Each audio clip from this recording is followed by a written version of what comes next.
1 யோவான் 2 யோவான் 3 யோவான் வெளிப்படுத்தின விசேஷம். யோவான் எழுதுனது மொத்தம் 5 புக்கு. பவுல் எழுதுனது 14 இல்லைன்னா 13. எபிரேயர் புக்கு அவர் எழுதியிருப்பாருன்னா 14 இல்லைன்னா 13 புக்குன்னு சொல்லி பார்க்கணும். லூக்கா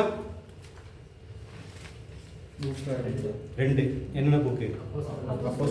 லூக்கா எழுதின சுவிசேஷம், அப்போஸ்தலர் நடவடிக்கைகள். வேற யார் 2 புக் எழுதினவர் இருக்காங்க?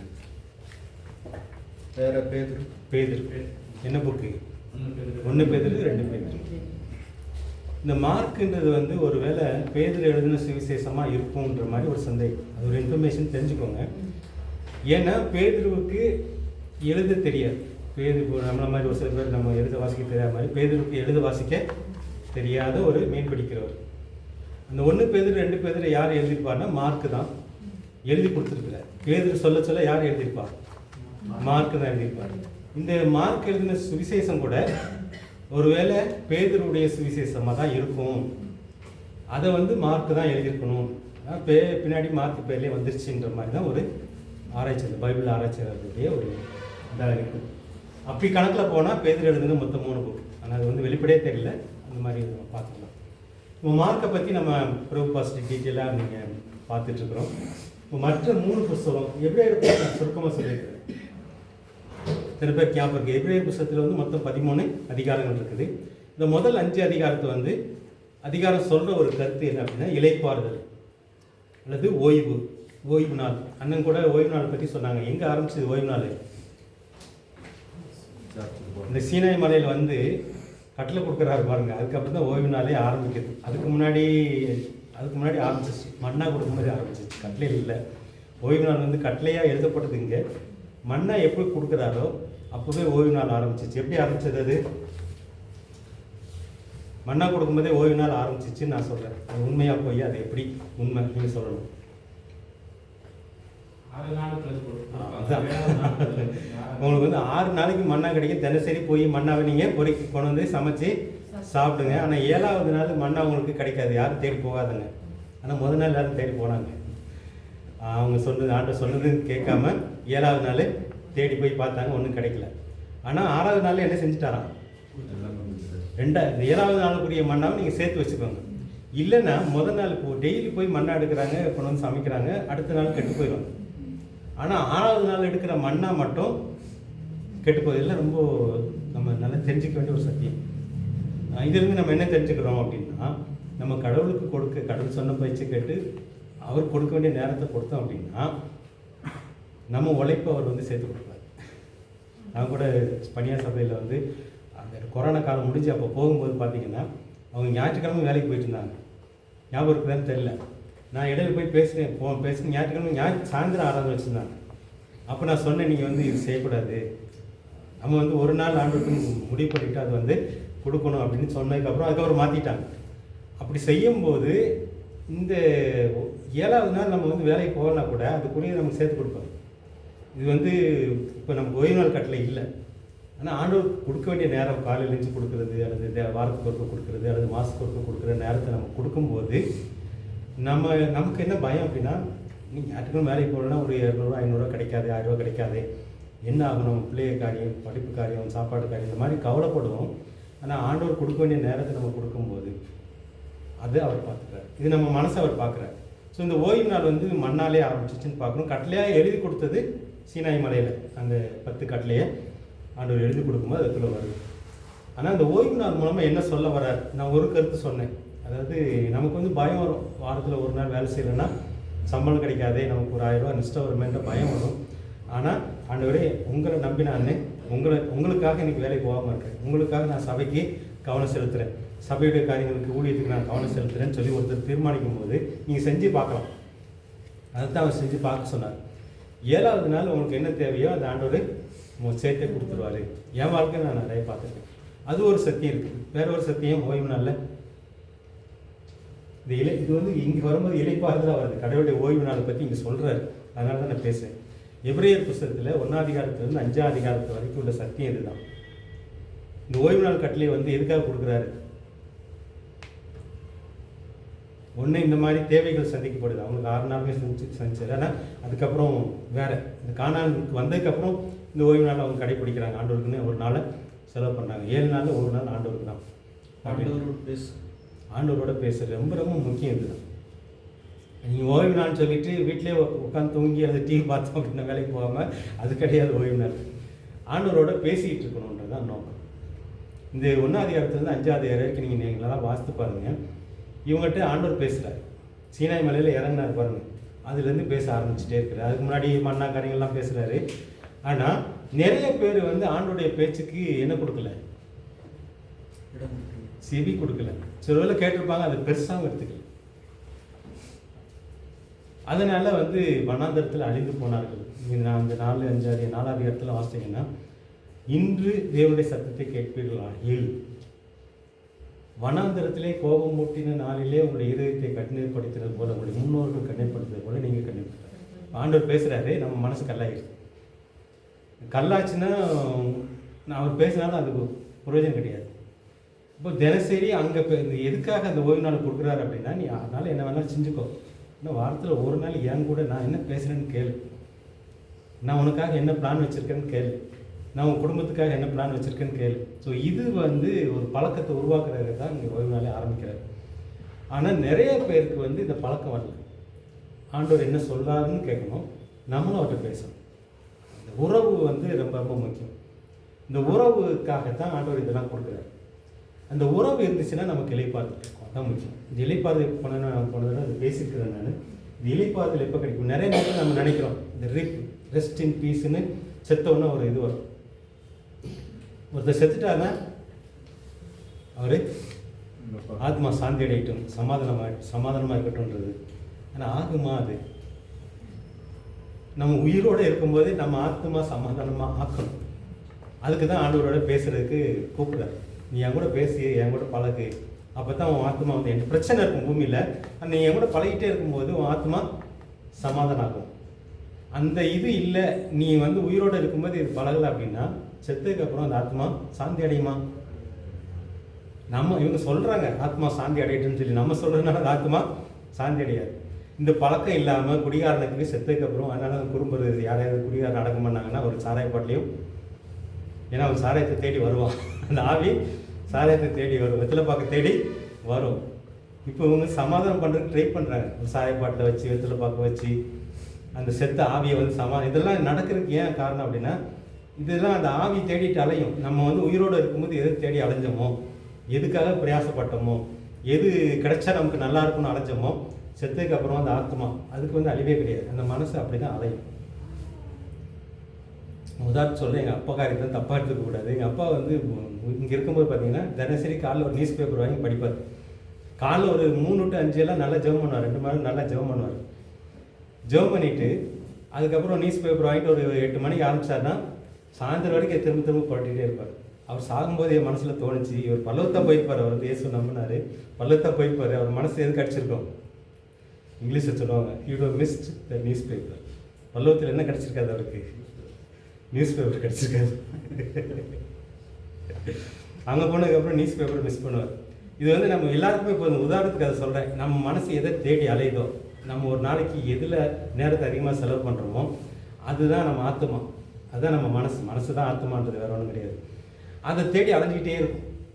இப்போ இவர் எதுக்காக இந்த இளைப்பாறுதல் அவங்களுக்கு தருவேன் அப்படின்னா, நீ என் கூட பழகிட்டே இரு, உனக்கு வந்து இந்த அலைச்சலே வேண்டாம், அதை தேடி இதை தேடி அதை ஓடி எல்லாம் செய்ய வேண்டாம். என் கூட பழகும்போது இன்னும் உனக்கு ஒரு ரெஸ்ட் இருக்கும். உனக்கு என்ன பிரச்சனை வந்தாலும் சரி, உன் பிள்ளை படிப்பா, உன் பிள்ளையுடைய வியாதியா, அல்லது என்ன பிரச்சனை, உன் வீட்டில் வியாதியா, உனக்கு வியாதியா, என் கூட பேசிகிட்டே இரு, என் கூட பழகிட்டே இரு, உனக்கு ஒரு ரெஸ்ட்டு கிடச்சிட்டே இருக்கும். இந்த ரெஸ்ட்டை யார் அனுபவிச்சா இந்த 40 வருஷம் வனாந்திர பயணத்தில்? மோசைட்டே சொல்லு, நான் உனக்கு இளைப்பாறுதல் தருவேன். மோசைக்கு நிறைய பிரச்சனைலாம் இருந்துச்சு. இந்த மக்களை கூட்டிகிட்டு வரும்போது தண்ணியில் பிரச்சனை, கறி கேட்குறாங்க பிரச்சனை. ஆனால் அவர் வந்து ரெஸ்ட்டாக ஆரம்பித்தார். ஒரு இடத்துல வந்து கோவப்பட்டார், ஒரு இடத்துல ஆண்டவர் பேச சொல்லார், அவர் வாங்கி அடிச்சிடாரு. ஆனால் அதுக்கப்புறம் சொல்ல, நான் வரமாட்டேன், நான் வந்தேன்னா ஒரு வேளை கோபத்தில் உங்கள் எல்லாத்தையும் அடிச்சிருவேன், ஒரு தூதனை அனுப்புகிறேன்றாரு. இப்போ இவரேன்னு சொல்கிறார், நீங்கள் வரலன்னா நானே போக மாட்டேன். அப்போ வந்து பழக ஆரம்பிச்சிட்டார். அங்கேயே வந்து மோசை வந்து இவர் கூட பழகலை அப்படின்னா நான் செத்தேன், இவங்களை கொண்டு போய் என்னால் சேர்க்கவே முடியாது அப்படின்ற மாதிரி அவருக்கு நல்லா புரிஞ்சதுனால இந்த மோசைக்கு வந்து தேவனோட நம்ம நினைக்கிறோம் 40 நாள் மலையில் போய் மட்டும் பேசினார்னு சொல்லி, அது மட்டும் இல்லை. எந்த பிரச்சனை வந்தாலும் ஓடிடுவார், இந்த கூடாரத்துக்கு, இந்த ஆசிரியர் கூடாரத்துக்கு ஓடிடுவார். என்ன பிரச்சனை வந்தாலும் ஓடுவார். அங்கே மேகம் இறங்கி வரும், இவங்க பேசிகிட்டே இருப்பாங்க. அதனால தான் தேவன் வந்து மோசையிட்ட பேசுன மாதிரி அவர் யார்ட்டும் பேசல, முகமுகமாக பேசினார் அப்படின்லாம் இருக்கும். ஸோ இந்த பழக்கத்தை வந்து உருவாக்குறதுக்கு தான் இதை கொடுத்தாரு, இந்த ஓய்வு நாள் கொடுக்குறது. இப்போ நமக்கு வந்து ஞாயிற்றுக்கிழமை ஆராதனை, ஆனால் எல்லாம் சடங்கு, அங்கேயும் சடங்காயிடுச்சு, நம்மளும் சபை ஆராதனைலாம் சடங்காயிட்டோம். இந்த இளைப்பாறுதலை பற்றி நீங்கள் நல்லா வாசிங்க, 1ஆம் அதிகாரத்துலேருந்து 5ஆம் அதிகாரம் வரைக்கும். என் வாழ்க்கையிலும் அந்த மாதிரி ஓடி அலைஞ்சிருக்கிறேன் நான். ஊழியத்துக்காக அங்கே பணம் சேர்க்கணும், இங்கே பணம் சேர்க்கணும், அது கிடைச்சா தான் ஊழியம் செய்ய முடியுது. ஆனால் ஆண்டவர் சொன்னார், என் கூட பேசிகிட்டே என் கூட பழகிட்டே இருக்கு, உன்னை கொண்டு நான் என்ன செய்யணுமோ நான் அதை செஞ்சு நான் பார்த்துக்கிறேன் அப்படின்ற மாதிரி பேச ஆரம்பித்தேன். அது மாதிரி பிள்ளைங்க படிப்போ, பிள்ளைங்க குடும்ப காரியங்களோ எல்லாத்துக்குமே அவர் பதில் சொல்வார். எப்படி பேசுவார்னு வசனம் மூலமாக தான் பேசுவார்.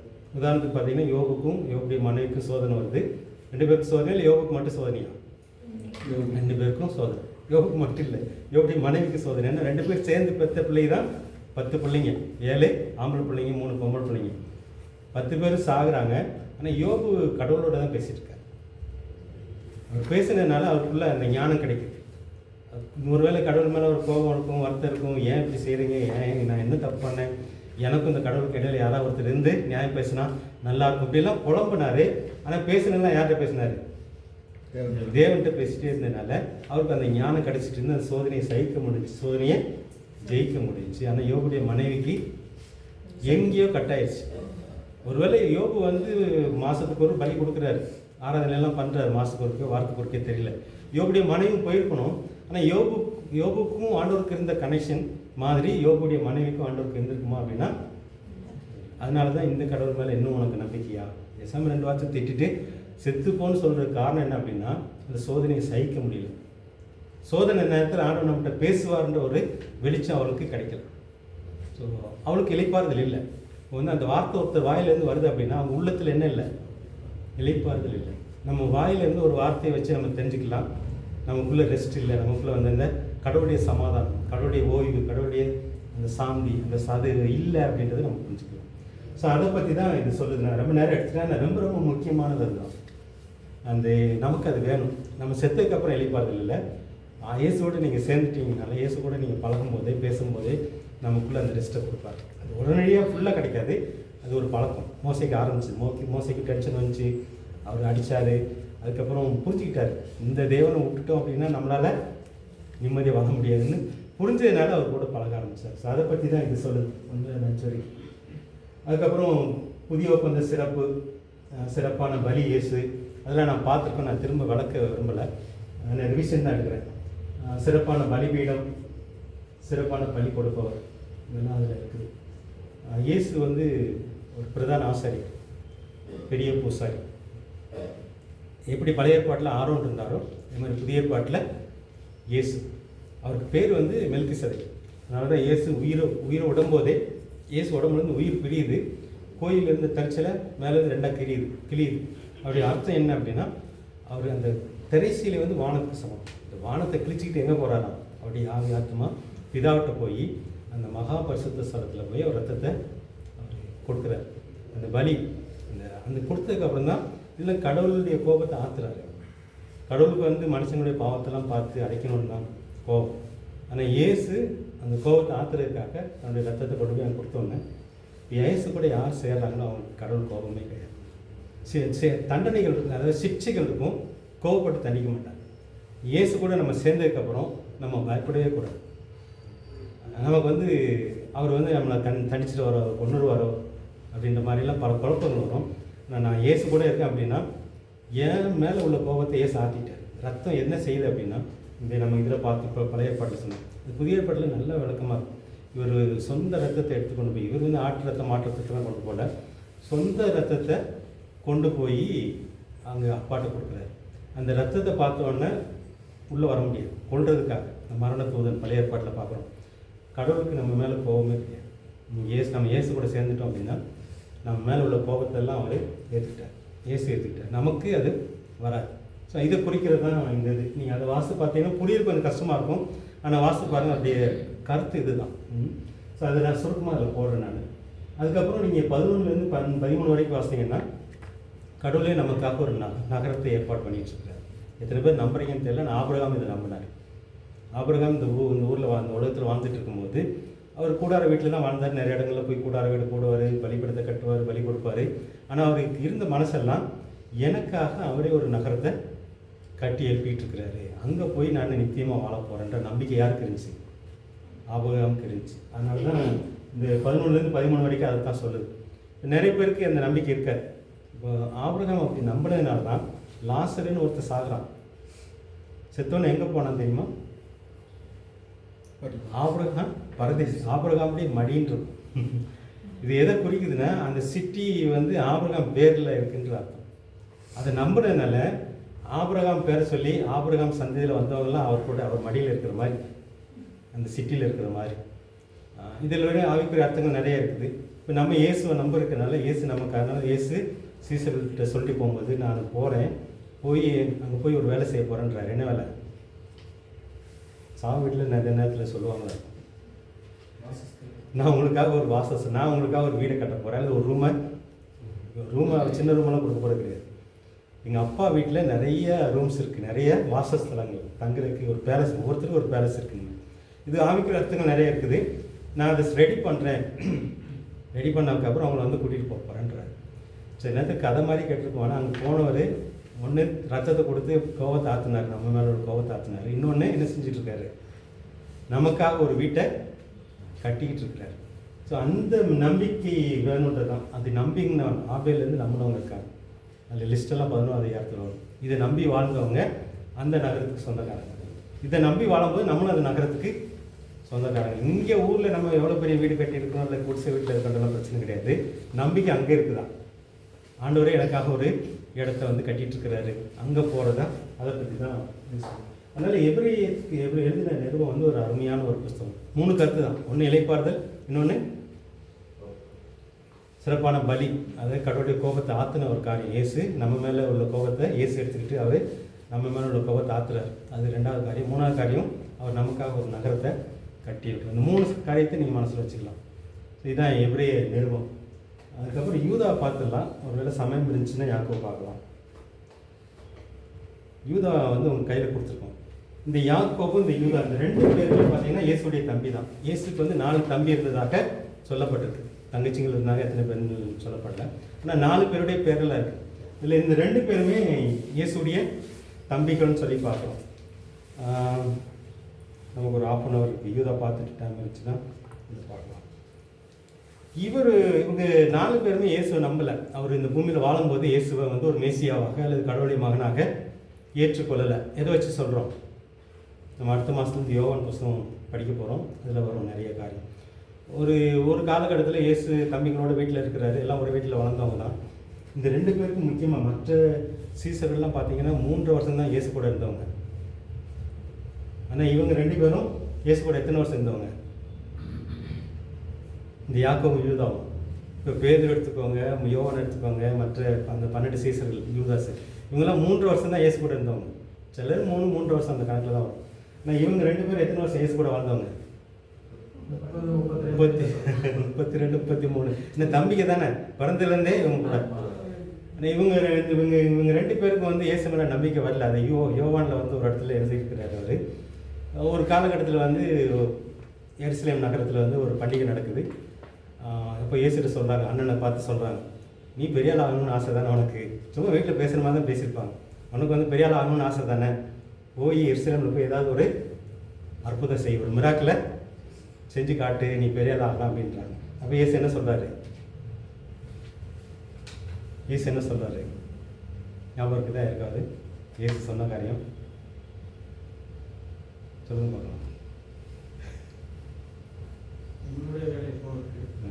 நீங்கள் நினச்சா உடனடியாக அதனால செய்யலாம். சாதாரண தமிழில் சொன்னால் தான். நீங்கள் 4 பேரும் நினச்சிங்கன்னா என்னன்னாலும் உடனடியாக செய்யலாம். ஆனால் நான் அப்படி செய்ய முடியாது. எனக்கு மேலேருந்து ஒருத்தர் சொல்லணும், சொன்னால் தான் என்னால் செய்ய முடியுமா? அதை வச்சு நம்ம என்ன புரிஞ்சுக்கணும்னா, இந்த 4 பேருக்கு இயேசு வந்து உண்மையான கடவுளுடைய மகன் மேசியா அப்படின்ற நம்பிக்கை இல்லை. சாகிற வரைக்கும் இல்லை. இயேசு சாகிற வரைக்கும் அவங்களுக்கு நம்பிக்கை இல்லை. ஆனால் இவங்க 2 பேருக்கு எப்போ நம்பிக்கை வந்திருக்கும்? இந்த யாக்கோபுக்கும் யூதாவுக்கும் செத்து உயிர்த்திருந்ததுக்கப்புறம். சாகும்போது மரியாள் கூட இருக்கிறா. இவங்க 2 பேர் போனாங்களா என்னெல்லாம் தெரியல. ஏன்னா இவங்க தம்பிங்க தான் அவரை கொள்கிறாங்க, அண்ணன் தான் கொள்கிறாங்க. மாம்ச பிரகாரமாக பேசுகிறாங்க. ஏன்னா அவங்க அம்மா போயிருக்காங்க, இவங்க 2 பேரும் போனாங்களா என்னெல்லாம் தெரியல, கூட இருந்தாங்களா அப்படின்லாம் தெரியல. ஆனால் செத்து உயிரோடு இருந்துச்சுக்கப்புறம், இந்த செத்ததுக்கப்புறம் எல்லாருக்குமே பயம் வந்துருச்சு. இயேசுவை கொண்டுட்டாங்க. சாதாரணமாக ஒரு தலைவரை ஒரு முக்கியமான ஆளை கொண்டாங்கன்னா அவர் கூட இருந்தவங்களுக்கெல்லாம் பயம் வந்துடும்.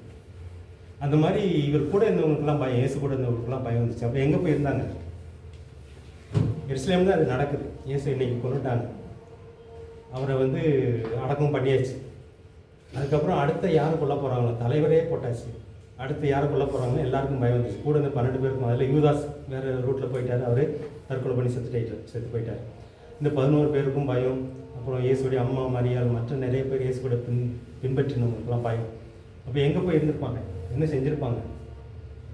இதெல்லாம் எழுதப்படல, நான் நம்ம தியானித்து பார்க்குறோம். எப்படி இவங்க 2 பேருக்கு நம்பிக்கை வந்திருக்குன்ற மாதிரி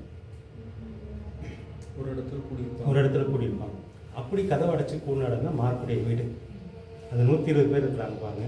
அந்த 120 பேர் அதாவது 2 ஆப்ஷன் இருக்குது இயேசு மேலே இவங்களுக்கு நம்பிக்கை வர்றதுக்கு. ஒன்று, அந்த 120 பேர் இவங்க 2 பேரும் இருந்திருக்கணும். மார்க் நிச்சயம் அங்கே இருக்கிறாருன்னு வச்சுக்கிறோம், ஏன்னா அவர் வீடு. மார்க்குடைய அம்மா ஏற்கனவே சீசு. ஆனால் இவங்க 2 பேரும் ஒன்று அந்த 120 பேர் கூட இருந்திருக்கணும். அப்படி இல்லைன்னா எங்கே?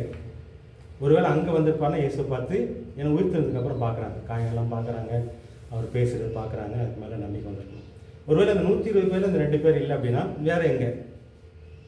இதுக்கெல்லாம் வேத வசனத்தின்படி நம்ம யோசிச்சு பார்க்குறோம், தியானிச்சு பார்க்குறோம். வேறு எங்கே அவங்களுக்கு அந்த நம்பிக்கை வந்திருக்கும்? வேறு எந்த காலகட்டத்தில் அவங்களுக்கு நம்பிக்கை வந்திருக்கும்?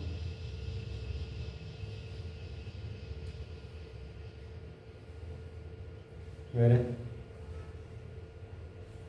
பவுல் கொரிந்தியருக்கு வரும்போது எழுதுகிறாரு, இந்த 120 பேருக்கு மட்டும் இயேசு தரிசனம் காட்டல, வேறு யாருக்கு காட்டியிருக்கிறாரு? மேலும் 500 பேர் இருக்கும். இந்த 500 பேரில் இந்த 2 பேர் இருக்கணும். புரியுதா நான் சொல்கிறது? இந்த 500 பேருக்குள்ள பவுல் கிடையாது. பவுலுக்கு ஸ்பெஷலாக வர்றாரு, ஸ்பெஷலாக பேசுகிறாரு, வேறு ரீதியில் பேசுகிறாரு, வேறு முறையில் பேசுகிறாரு. 500 பேர் இந்த 500 பேர் பார்த்துருக்குறாங்க இயேசு உயிர்த்தெழுந்த இயேசுவை. கிட்டத்தட்ட 500 பேர். இவங்களை நிறைய பேர் இயேசு வானத்துக்கு ஏறி போகிறாருப்பாங்க, ஒரு மேகம் மறைக்குது. அப்போது இந்த 500 பேருக்கு மேலே இருக்கிறாங்க. அந்த 120 பேர், இந்த 500 பேர் இதுக்குள்ளே இருந்திருக்கணும். இருந்ததுனால தான் அவங்களுக்கு நம்பிக்கை வந்திருக்கு. 3வது ஆப்ஷன் ஒருவேளை அதுவும் இல்லாத கூட, அதுக்கப்புறம் சபை வளருது. பேதுரு பிரசங்கம் பண்ணுறாரு. இயேசு உயிரோடு எழுச்சி போய் 10 நாள் கழித்து பெந்தேகோஸ்தே நாள் வருது. அங்கே ஆவியானவர் இறங்கி வர்றாரு. இந்த மார்க்கு வீடு தான் அதுவும். அங்கே 120 பேர் மேலே இது வருது. அதெல்லாம் கேள்விப்படுறாங்க. கேள்விப்பட்டு பேதுரு பிரசங்கம் பண்ணுறாரு. ஒரு 3000 பேர் ரட்சிக்கப்படுறாங்க. அப்புறம் ஒரு பிரசங்கம் பண்ணுறாரு, 5000 பேர் ரட்சிக்கப்படுறாங்க. கூட்டம் சேருது. அந்த கூட்டத்தில் ஒரு 2 பேர் இருந்திருக்கும். இந்த மாதிரி ஆப்ஷன்லாம் இருக்குது. 120 பேர் அல்லது 500 பேர் அல்லது அதுக்கப்புறம் நடந்த சம்பவங்கள், அந்த 3000 பேர் ரட்சிக்கப்படுறாங்க, அதில் இருந்திருக்கும். ஸோ அப்படி தான் இவங்க இயேசு ஏற்றுக்கொண்டாங்கன்னு பார்க்குறோம். யாக்கோபும் யூதா கிறிஸ்துடைய தம்பியாக இருக்கிறாங்க. சரி, இப்போ யூதாவை மட்டும் பார்க்குறோம். அதில் அறிமுகம் யாராவது வாசிக்கிறீங்களா? யாக்கோபு நம்ம அடுத்த வாரத்தில் பார்க்கலாம். இது ஒரே அதிகாரம் தான். இதில் மொத்தம் 25 வசனம் தான் இருக்குது.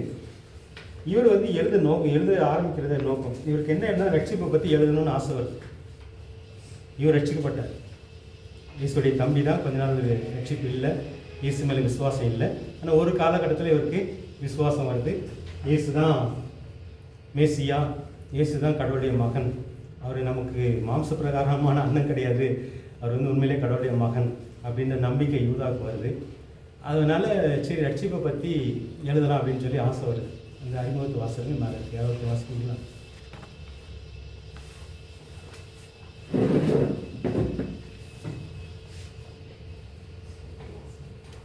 இயேசுவின் தாயாக மரியாதை வயிற்றில் பிறந்த யாக்கோபுடைய தம்பியாகிய யூதா இந்த கடிதத்தை எழுதுகிறார்.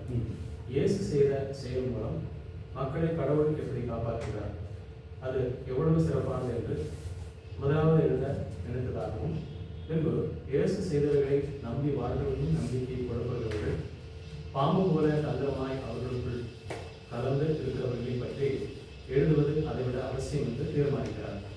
ஏனெனில் இயேசு செய்த செயல்கள் மூலம் கடவுள் நம் மீது தயவு காட்டுகிறபடியால் கடவுள் யாரையும் தண்டிக்க மாட்டார் என்று கடவுளை பற்றி தவறாக மக்கள் சொல்லிக் கொடுக்கிறவர்களை பற்றியும் அவர்களுக்கு கிடைக்கப் போகும் தண்டனை எப்படியெல்லாம் இருக்கும் என்றும், ஆகவே அப்படிப்பட்டவர்களிடம் எச்சரிக்கையோடு பழக வேண்டும் என்றும், இயேசு செய்தவர்களை நம்பி வாழ்கிறவர்களே உறுதி இல்லாமல் வாழ்கிறவர்களுக்கு உதவி செய்ய முடியும் இந்த கடிதத்தை எழுதுகிறார். இதில் நோக்கம் இது அவர் எழுதலை.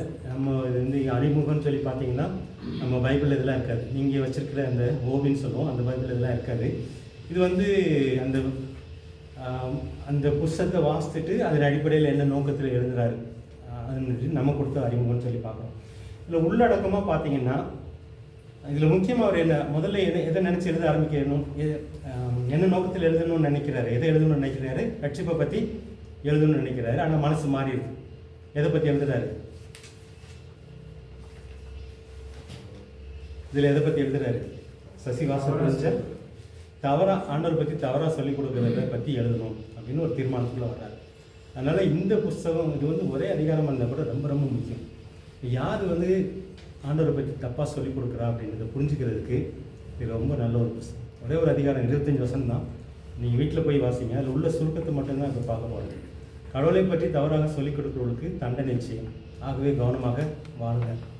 அந்த சுருக்கம், அந்த யூதா நிருபத்தை பற்றி நீங்கள் சுருக்கமாக சொன்னீங்கன்னா இதுதான் கருத்து.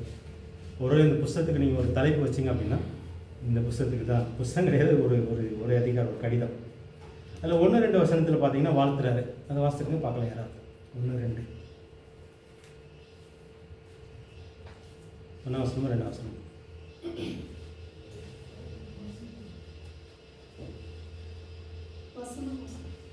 வசனம். இயேசு கிறிஸ்துவினுடைய ஊழியக்காரனும் யாக்கோபினுடைய சகோதரனுமாய் இருக்கிற யூதா, பிதாவாகிய தேவனாலே பரிசுத்தமாக்கப்பட்டவர்களும் இயேசு கிறிஸ்துவினாலே காக்கப்பட்டவர்களுமாகிய அழைக்கப்பட்டவர்களுக்கு எழுதுகிறதாவது, உங்களுக்கு இரக்கமும் சமாதானமும் அன்பும் பெருக கடவுது. பொதுவாக ஒரு கடிதம் எழுதும்போது நம்ம வாழ்த்துவோம், நாங்கள் நல்லா இருக்கோம், நீங்கள் நல்லா இருக்கீங்களான்னு தமிழில் கேட்குற மாதிரி. இது ஒரு கடிதம், அதனால் இந்த வாழ்த்துதலோடு இது ஆரம்பிக்குது. உங்களுக்கு தெய்வ சமாதானம் கிடைக்கட்டும் அப்படின்னு சொல்லி எழுதுகிறாரு. அப்புறம் முக்கியமாக 3 நாள்லேருந்து இந்த முக்கியமான இதெல்லாம் நம்ம பார்த்துட்டு போகிறோம். 3ஆம் வசனமும் 4ஆம் வசனமும் வாசிங்க பார்க்கலாம். பிரியமானவர்களே, பொதுவான ரட்சிப்பை குறித்து உங்களுக்கு எழுதும்படி நான் மிகவும் கருத்துள்ளவனாய் இருக்கையில், பரிசுத்தவான்களுக்கு ஒரு விசை ஒப்புக் கொடுக்கப்பட்ட விசுவாசத்திற்காக நீங்கள் தைரியமாய் போராட வேண்டும் என்று உங்களுக்கு எழுதி உணர்த்துவது எனக்கு அவசியமாய் கண்டது. ஏனெனில் நமது தேவனுடைய கிருபையை காம விகாரத்துக்கு ஏதுவாக புரட்டி ஒன்றான ஆண்டவராகிய தேவனையும் நம்முடைய கர்த்தராகிய இயேசு கிறிஸ்துவையும் மறுதலிக்கிற பக்தியற்றவர்களாகிய சிலர் பக்க வழியாய் நுழைந்திருக்கிறார்கள். அவர்கள் இந்த ஆக்கினைக்குள்ளாவார்கள் என்று பூர்வத்திலே எழுதியிருக்கிறது. இந்த 3 நாள் நீங்கள் தமிழில் அங்கே அந்த பைபிள் வாசித்தீங்கன்னா கொஞ்சம் புரிய கஷ்டமாக இருக்காங்க. நம்ம கையில் பேப்பரில் கொடுத்துருக்கோம். இதை நீங்கள் வாசித்து பாருங்கள். நாங்கள் ஆடியோ பண்ணி அதில் போடுறோம், குரூப்பில் போடுறோம். இதோடைய கருத்து என்ன அப்படின்னா, சில பேர் சபையில் சேர்ந்துருக்காங்க, சர்ச்சில் சேர்ந்துருக்காங்க. அவங்க என்ன சொல்கிறாங்க அப்படின்னா, நீங்கள் என்ன தப்பு பண்ணாலும் கடவுள் மன்னிச்சிடுவார், கடவுள் உங்கள் மேலே கோபப்பட மாட்டார், நீங்கள் என்ன வேணாலும் பண்ணிக்கலாம், இயேசு தான் நம்ம பாவத்தெல்லாம் சிலுவையில் சுமந்து தீர்த்துட்டார் தானே அப்படின்னு சொல்கிறவங்க உள்ளே வந்துட்டாங்க. அதை பற்றி சொல்லுங்கள். அதுக்கு நான் தலைப்பு எப்படி கொடுத்துருக்கேன்னா, இயேசுவை தலைவராக ஏற்றுக்கொள்ளாதவர்கள் சுத்தம் இல்லாதவர்கள். இவங்க இயேசுவை ஏற்றுக்கொண்டு வந்துட்டாங்க விசுவாசின்ற மாதிரி, ஆனால் இயேசு கூட பழகலாம் செய்யலை. வந்துட்டாங்க, பேருக்கு கிறிஸ்தவங்கள் ஆகிட்டாங்க, ஆனால் வேற ஒரு காரியத்தை சொல்லி குழப்புறாங்க. கடவுள் மன்னிச்சிடுவார் தானே, அவர் அன்பான கடவுள் தானே, நம்ம என்ன செஞ்சாலும் அவர் மன்னிச்சிடுவார் அப்படின்ற மாதிரி பேசுகிற ஒரு குரூப் வரும். அதை பற்றி எழுதுகிறார். அவங்களுக்கு நீங்கள் கவனமாக இருக்கணும். 5-7 வரைக்கும் வசனம். நீங்கள் முன்னமே அறிந்திருந்தாலும் நான் உங்களுக்கு நினைவூட்ட விரும்புகிறது என்னவெனில், கர்த்தர் தமது ஜனத்தை எகிப்து தேசத்திலிருந்து வரப்பண்ணி ரட்சித்து பின்பு விசுவாசியாதவர்களை அழித்தார். தங்களுடைய ஆதி மேன்மையை காத்துக்கொள்ளாமல் தங்களுக்குரிய வாசஸ்தலத்தை விட்டுவிட்ட தூதர்களையும் மகா நாளின் நியாய தீர்ப்புக்கென்று நித்திய சங்கிலிகளினாலே கட்டி அந்தகாரத்தில் அடைத்து வைத்திருக்கிறார். அப்படியே சோதோம் கொமோரா பட்டணத்தார்களும் அவைகளை சூழ்ந்த பட்டணத்தார்களும் அவர்களைப் போல விபச்சாரம் பண்ணி அந்நிய மாம்சத்தை தொடர்ந்து நித்திய அக்கினியின் ஆக்கினியை அடைந்து திருஷ்டாந்தரமாக வைக்கப்பட்டிருக்கிறார்கள். இதில் பார்த்தீங்கன்னா 3 விதமான தண்டனை கிடைக்கும். இந்த மாதிரி வந்து சபைக்குள்ளே வர்றாங்க, நானும் விசுவாசின்னு சொல்கிறாங்க. ஆனால் வந்துட்டு அவங்க இஷ்டம் போல் வாழ்கிறவங்களுக்கு 3 விதமான தண்டனை. என்ன விதமான தண்டனை? ஒன்று வந்து யாரை மாதிரி கிடைக்கும், இந்த வனாந்தரத்தில் இப்போ நம்ம பார்க்குறோம் பழைய ஏற்பாட்டில் யாத்திராமத்தில் அவங்க ஒரு சில பேர் பாவம் பண்ணி செத்து போனாங்க. அவங்கள மாதிரி இவங்களும் அழிய நேரிடும். இன்னொன்று வந்து தூதர்களில் கொஞ்சம் பேர் பாவம் பண்ணாங்க. அவங்க என்ன பாவம் பண்ணாங்கன்றலாம் நம்ம இப்போதைக்கு நம்ம போகல. அவங்களுக்கு நான் ஒருவேளை யூதாஸை கூட இருக்கலாம். சரி, லூசிபருக்கு நான் ஒரு நல்ல ஒரு இடத்த கொடுத்துருந்தார், நல்ல ஒரு பதவியை கொடுத்துருந்தார். அவன் செஞ்ச பாவத்தினால அவன் அதை இடத்த இழந்து போயிட்டான். இப்போ அவங்களுக்குரிய தண்டனை கிடைக்கும். அவங்கள மாதிரி ஒரு தண்டனை. ஒன்று, முதல் தண்டனை வனாந்தரத்தில் செத்தவங்க மாதிரி தண்டனை, இஸ்ரேல் மக்கள் கீழ்ப்படியாமல். ரெண்டாவது தண்டனை வந்து லூசிபர் மாதிரி, சாத்தான் மாதிரி, இப்படி அவன் இடத்த இழந்து போனால் அது மாதிரி தண்டனை. மூணாவது தண்டனை சோதம் குமார மக்கள், அவங்கள எப்படி அழிச்சாலும் அது மாதிரி. இந்த மாதிரி 3 விதமான தண்டனைகள் அவங்களுக்கு கிடைக்கும் அப்படின்னு சொல்லி இருக்கிறார். அதுக்கப்புறம் 8 to 10. அப்படி போலவே சொப்பனக்காரராகிய இவர்களும் மாம்சத்தை அசுத்தப்படுத்தி கொண்டு கர்த்தத்துவத்தை அசட்டை பண்ணி மகத்துவங்களை தூஷிக்கிறார்கள். பிரதான தூதனாகிய மிகாவேல் மோசேயினுடைய சரீரத்தை குறித்து பிசாசுடனே தர்கித்து பேசின போது அவனை தூஷணமாய் குற்றப்படுத்த துணியாமல் கர்த்தர் உன்னை கடிந்து கொள்வாராக என்று சொன்னான். இவர்கள் தங்களுக்கு தெரியாதவைகளை தூஷிக்கிறார்கள். புத்தி இல்லாத மிருகங்களைப் போல சுபாவப்படி தங்களுக்கு தெரிந்திருக்கிறவைகளாலே தங்களை கெடுத்துக் கொள்ளுகிறார்கள். இவங்க வந்து அவங்க தான் பெரிய ஆள் மாதிரி பேசுவாங்க, எனக்கு எல்லாம் தெரியும் அப்படின்ற மாதிரி பேசுவாங்க. ஏன்னா இவங்க யாருன்னு நமக்கு தெரிஞ்சிச்சு. இவங்க வந்து இயேசு ஏற்றுக்கொண்டாங்க, ஆனால் இயேசு கூட சேர்ந்து அவங்க வாழலை. இயேசு வந்து நம்ம என்ன தப்பு பண்ணாலும் கண்டுக்க மாட்டார் அப்படின்ற மாதிரி சொல்கிறவங்க. இவங்க வந்து அறிவில்லாதவங்க, ஒரு அறிவில்லாத விலங்கு சாகிற மாதிரி சாவாங்கன்றது தான் இந்த பகுதி சொல்லுது. எப்படி ஒரு விலங்குக்கு வந்து கண்ணி இருக்குது, இந்த கண்ணியில் போனால் நான் மாட்டிக்குவேன் அப்படின்னு தெரியாமல் போய் மாட்டுமோ, அங்கே ஏதாவது இருக்கும், கண்ணிக்கு பின்னாடி என்ன இருக்கும், ஒரு வேளை ஒன்று அப்படி எப்படி மீனுக்கு வந்து நம்ம புழு வச்சு போடுறோமோ அதே மாதிரி சாத்தான் வந்து இவங்களை வந்து பல விதத்தில் அழிக்கிறான். அவங்களுக்கு அந்த மாதிரி அழிவெல்லாம் காத்துட்டு இருக்குது. இவங்களுக்கு முன்னாடி இருக்கிற ஆபத்து இவங்களுக்கே தெரியாது, சும்மா இஷ்டத்துக்கு பேசிட்டு அதில் போய் அழிஞ்சு போவாங்க அப்படின்னு சொல்லி சொல்கிறேன். அதுக்கப்புறம் 11. இவர்களுக்கு ஐயோ, இவர்கள் காயினுடைய வழியில் நடந்து பிலேயாம் கூலிக்காக செய்த வஞ்சகத்தில் விரைந்தோடி கோரா எதிர்த்து பேசின பாவத்துக்குள்ளாகி கெட்டு போனார்கள். இதில் வந்து 3 பேர் சொல்லியிருக்குது. ஒன்று காயின், அவனுக்கு பொறாமைனால காயின் செத்தான். காயினுடைய உறவு தேவனோடு உள்ள உறவு போச்சு. பிலேயாம், அவன் வந்து பணத்துக்காக ஆண்டவர் சொல்ல முடியல, இருந்தாலும் பண ஆசைனால அவனும் அழிஞ்சான்னு பார்க்கணும். 3வது வந்து தலைமையை எதிர்த்துறவங்க. இப்போ கடவுள் வந்து ஒரு தலைமைத்துவத்தில் வச்சுருக்கிறவங்களே. இந்த கோராகன்றவர் யார் அப்படின்னா, இஸ்ரேலில் அந்த நம்ம நீங்கள் என்னாமத்தில் அது பார்ப்பீங்க. இப்போ வந்து ஆரோன் இவங்களுக்கெல்லாம் நிறைய ஸ்பெஷல், இந்த ஆடை அடித்தா மாடு அடித்தா இந்த பகுதி இவங்களுக்குன்னு போய் சேரும். இவங்களுக்கு அது மேலே ஆசை வருது, நானும் பூசாரி ஆகணும், அப்போது எனக்கும் அது கிடைக்கும் அப்படின்னு சொல்லி இவங்க தூவம் போட போவாங்க. கடைசியில் அதுக்கு லீடர் தான் கோரா. ஒரு 250 பேரை கூட்டிகிட்டு போவாங்க. மோசே தான் பெரியாளா, மோசே தான் அவன் பூசாரி வேலை செய்ய முடியுமா, நாங்களும் செய்வோம் அப்படின்னு போவாங்க. அங்கே தான் அவங்க செத்து போவாங்க 250 பேர். ஸோ இவங்களுக்கு என்ன அப்படின்னா, அந்த தலைமை மோசைகிட்ட கேட்டு செய்யணும், ஆரோன்கிட்ட கேட்டு செய்யணுன்ற மாதிரி இல்லாமல் செய்கிற காரியங்கள் அவங்களுக்கும் அழிவு. இந்த மாதிரி 3 விதமான மக்களை பார்க்கலாம். இந்த மாதிரி ஆட்களை வந்து நீங்கள் பார்த்தீங்க அப்படின்னா இவங்களுக்குள்ளே இந்த ஆவி இருக்குதுன்னு நம்ம புரிஞ்சுக்கலாம். இதெல்லாம் வந்து ஒரு ஆள் செயல்பட வச்சுட்டு இவனுக்குள்ளே இந்த ஆவி இருக்குது, இவனுக்குள்ளே இந்த காயின் மாதிரி ஆவி இருக்குது, பொறாமை இருக்கா, இவனுக்குள்ளே வந்து பண ஆசை நாவி பிழையா மாதிரி காரியம் இருக்குது, இவனுக்குள்ளே வந்து கோராகு மாதிரி தலைமைக்கு வந்து கட்டுப்படுறது இல்லை அப்படின்றதான் புரிஞ்சுக்கிட்டு நம்ம செயல்படலாம். அதுக்கப்புறம் 12, 13 வாசிங்க. இவர்கள் உங்கள் அன்பின் விருந்துகளில் கரைகளாய் இருந்து பயமின்றி கூட விருந்துண்டு தங்களை தாங்களே மேய்த்து கொள்ளுகிறார்கள். இவர்கள் காற்றுகளால் அடியுண்டோடுகிற தண்ணீரற்ற மேகங்களும் இலையுதிர்ந்து கனியற்று 2 தரம் செத்து வேரோடற்று போன மரங்களும் தங்கள் அவமானங்களை நுரை தள்ளுகிற அமளியான கடல் அலைகளும் மார்க்கம் தப்பி அலைகிற நட்சத்திரங்களுமாய் இருக்கிறார்கள். இவர்களுக்காக என்றைக்கும் காரிருளே வைக்கப்பட்டிருக்கிறது. சரி, அவங்க எங்கே போய் சேர போகிறாங்க அப்படின்னு இருக்குது. ஆனால் குறிப்பாக வந்து அவங்க வாழ்க்கையை பார்த்தீங்கன்னா ஒரு கனி தருகிற வாழ்க்கை இருக்காது.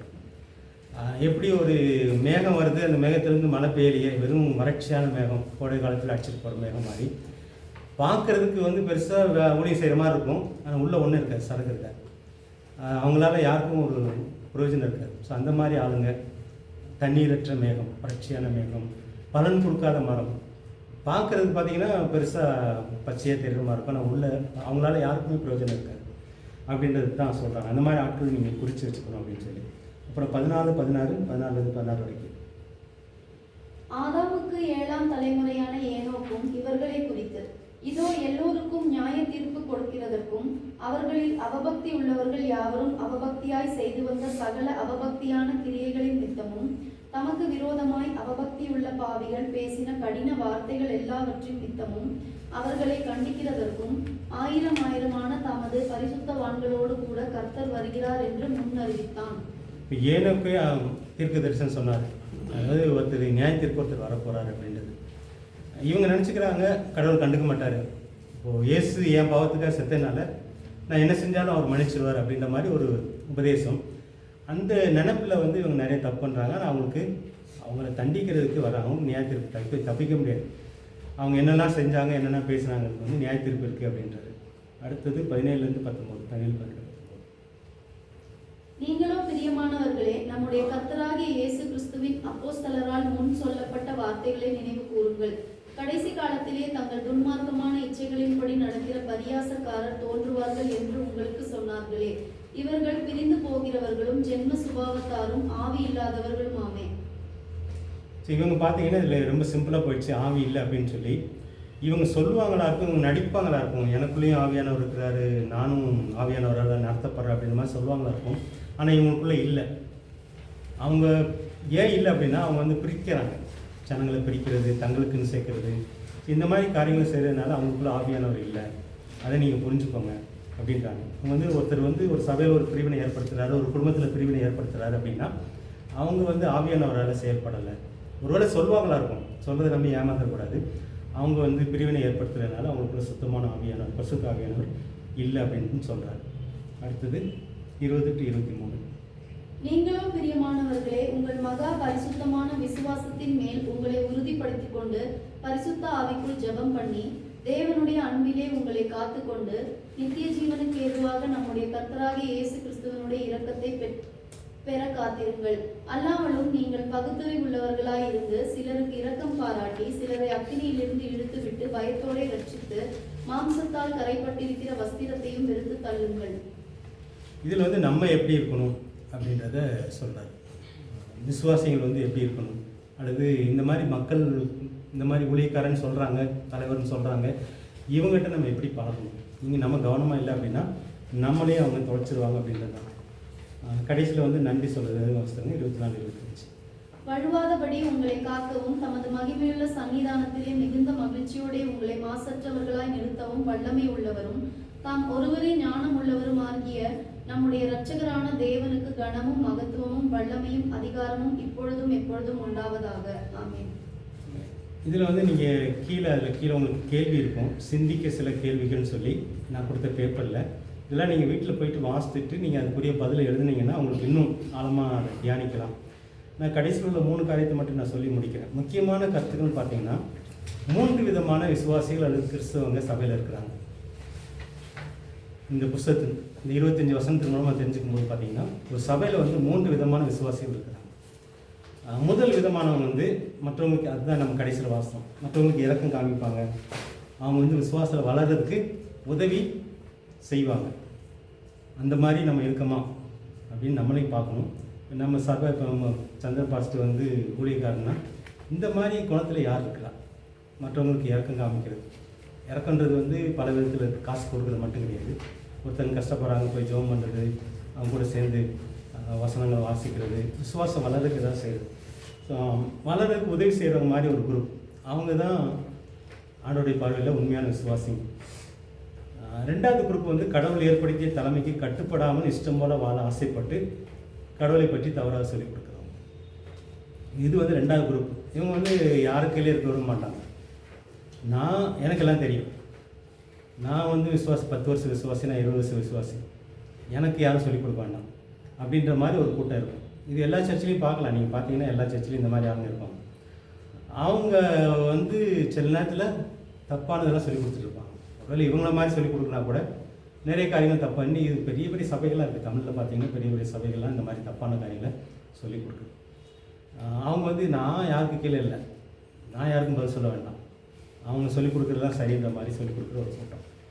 மூணாவது வந்து பார்த்திங்கன்னா இயேசு மூலம் கடவுள் செய்திகள் மீது உறுதியான நம்பிக்கை இல்லாமல் வாழ்கிறவங்க. இவங்க வந்து எதிர்க்கிறவங்க கிடையாது, அல்லது குழப்பம் பண்ணுறவங்க கிடையாது, ஆனால் ஒரு உறுதி இல்லாமல் வாழ்வாங்க. ஒரு எதுலேயுமே வந்து விசுவாசத்தில் வந்து ஒரு உறுதி இல்லாமல் ஒரு மேம்போக்கான ஒரு விசுவாசிகள். இப்போ இவங்களுக்கு மேலே உள்ளவங்க ஹெல்ப் பண்ணும். 3 விதமான இது பார்த்தோம். ஒன்று வந்து எதுக்கிறவங்க அல்லது குழப்புறவங்க அல்லது பிரிக்கிறவங்க, அவங்கள்ட்ட கவனமாக இருக்கணும். அவங்களுக்கு நிச்சயம் தண்டனை கிடைக்கும். நான் இயேசு ஏற்றுக்கொண்டு நான் விசுவாசி, நான் கிறிஸ்தவன், ஞானஸ்நானம் எடுத்துன்னு சொல்லி அவன்கிட்ட வந்து தப்பிக்க முடியாது. அதுதான் நடுவில் இருக்கிற அந்த கூட்டம். முதல்ல இருக்கிற கூட்டம் வந்து நல்லா வாழ்கிறவங்க, ஆண்டவரோட உறவில் இருக்கிறவங்க. ஆனால் மூணாவது கூட்டம் வந்து பார்த்திங்கன்னா கொஞ்சம் அவங்க வந்து எதிர்க்கவங்க கிடையாது, அல்லது என்ன சொல்கிறது, தவறான காரியங்களை சொல்லிக் கொடுக்குறவங்க கிடையாது, ஆனால் ஒரு மேலோட்டமான ஒரு கிறிஸ்தவ வாழ்க்கை வரலாம். அவங்களுக்கு முதல்ல உள்ள குரூப் வந்து ஹெல்ப் பண்ணும். ஸோ இது வந்து ஒரு சின்ன ஒரு புக்கமாக இருந்தால் கூட நல்ல அர்த்தமான ஒரு அர்த்தம் நிறைந்த ஒரு புஸ்தகம். சபையில் நம்ம தெரிஞ்சு கொண்டு இருக்காங்க. இதை வச்சுட்டு நம்ம சபையில் பிரித்து பார்க்கணும். மற்றவங்க குற்றப்படுத்துறதுக்காக இல்லை.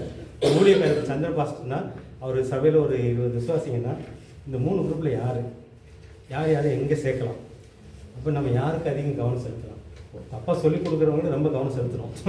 ஏன்னா இவன் அதுக்கு ஜெபம் பண்ணி ஆண்டவரே எப்படியாவது இங்கேருந்து எங்கேயாவது மாற்றி விடுங்க அப்படின்னு சொல்லி ஜெபம் பண்ணி அனுப்பி விடுறது நல்லது. ஏன்னா அவங்க வந்து கரையாக இருக்கிறாங்க. அவங்க ராப்பத்திலாம் இருப்பாங்க, இயேசுடைய மதத்தில் நினைவு கூறுவாங்க, ஆனால் கரையாக இருக்கிறாங்க. அவங்களுக்காக நம்ம ஜெபம் பண்ணி எப்படியாவது வெளில அனுப்பணும், அல்லது ஏதாவது ஒன்று செய்யணும். அவங்க வந்து உண்மையான ஆளாக மாறணும். அவங்களுக்கு தான் ரொம்ப கவனம். இன்னொரு குரூப் வந்து ரொம்ப வீக்காக இருக்குது, மேலோட்டமாக இருக்கிறாங்க. அவங்களுக்கு இன்னொரு குரூப்பை வச்சு அவங்களுக்கு உதவி செய்யணும்.